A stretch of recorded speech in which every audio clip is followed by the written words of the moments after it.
Here's how to develop your brand or start the process of rebranding your already existing one. Building a successful brand involves many factors, all of which must be taken into account. Recognize that brainstorming and building your brand may involve repeating some of these processes because branding is an ongoing process. 1. Identify who your target market is. Awareness, recognition, trust, and income are all results of branding. We've already discussed it. Let's take a step back, though, and consider where those come from: the customers.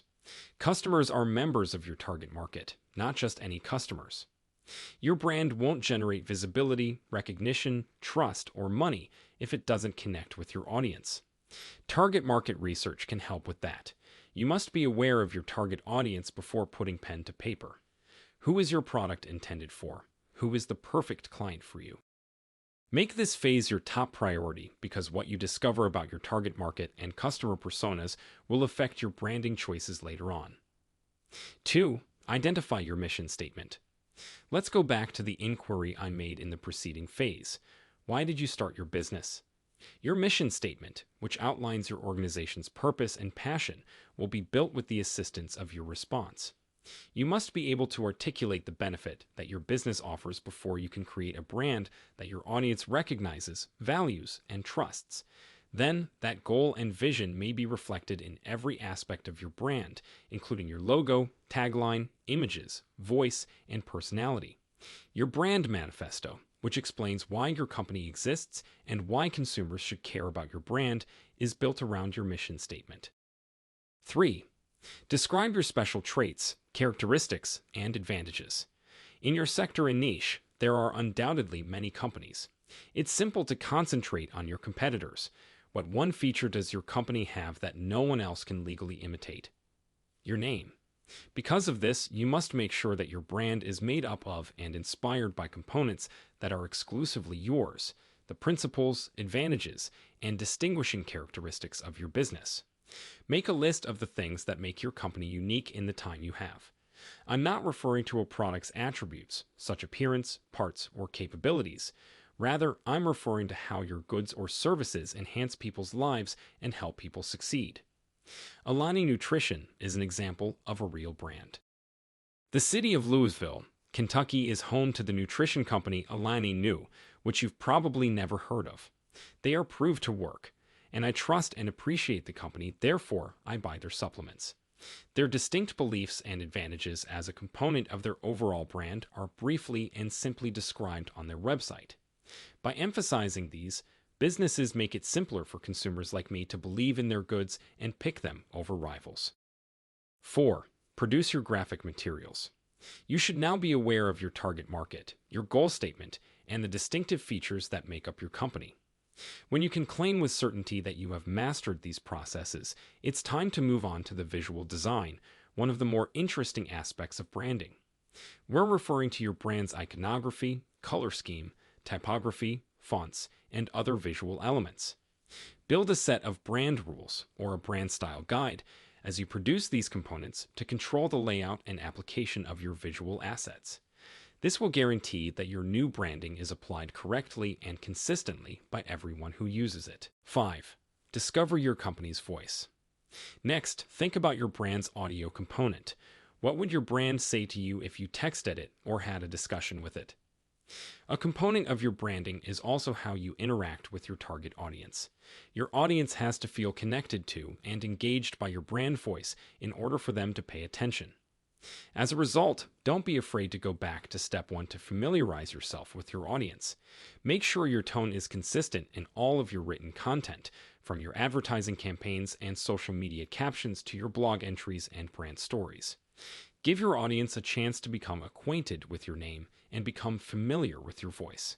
Even better, if you can develop a witty, amusing voice, your audience will eagerly await your social media and email updates. Real-world brand illustration, MailChimp. A wonderful illustration of a company that uses a clear, consistent voice is MailChimp. I always amused when I got their mailings and utilized their interface when I used their free plan for my animation business, which is called Animators. It can be challenging to explain the technical aspects of a software product, like a /B testing, but MailChimp has done that too. From its online copy to its email blasts and social media captions, MailChimp has built a brand voice and attitude that is engaging, amusing, and approachable. 6. Make use of your branding. Your brand will only succeed if you do. After finishing the design and creation of your new brand or rebrand, implement it into every aspect of your company. Pay close attention to where your company interacts with clients to make sure it is displayed there. Here are some pointers for implementing your brand across your entire company. Website. Your website should be covered in your logo, color scheme, and font. Use only the assets you've already identified in your brand standards. Your website plays a significant role in the identification of your business. If it doesn't represent your brand, customers will only have an unsettling impression. Make sure your brand voice is reflected in all site copy, calls to action, and product descriptions. On social media, your brand should be reflected in all profile pictures, cover art, and other branded material. Think about using your company's emblem as your profile photo to help clients recognize your company. Make sure your brand voice is represented in all profile information, posts, and captions, just like it is on your website. Packaging.